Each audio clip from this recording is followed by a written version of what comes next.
પાટણના રાધનપુરને જિલ્લો બનાવવા માટે લોકમાંગ ઉઠી છે। પાટણથી આ સમાચાર મળી રહ્યા છે। પાટણના રાધનપુરને જિલ્લો બનાવવાની લોકમાંગ ઉઠી છે।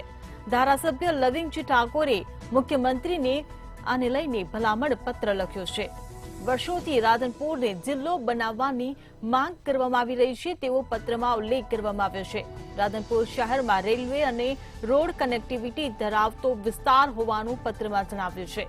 નેશનલ હાઈવે ભારતમાલા માર્ગ તેમજ સ્ટેટ હાઈવેથી જોડતો આ વિસ્તાર હોવાનું જણાવ્યું। મને જાણવા મળ્યું છે કે રાજ્ય સરકાર દ્વારા નવા 4 જિલ્લા બનવાની એ સમાચાર મળી રહ્યા છે। ત્યારે અહીંયા રાધનપુરના દરેક સમાજના લોકો એ વેપારી આલમ હોય, ડૉક્ટર સેલ હોય, વકીલ સેલ હોય કે બીજી અન્ય આમ જનતાની વર્ષો જૂની જે માંગ હતી કે રાધનપુરને ખરેખર જિલ્લો બનાવવો જોઈએ। કારણ કે ઘણા ગામડાઓ એ રાધનપુર સાથે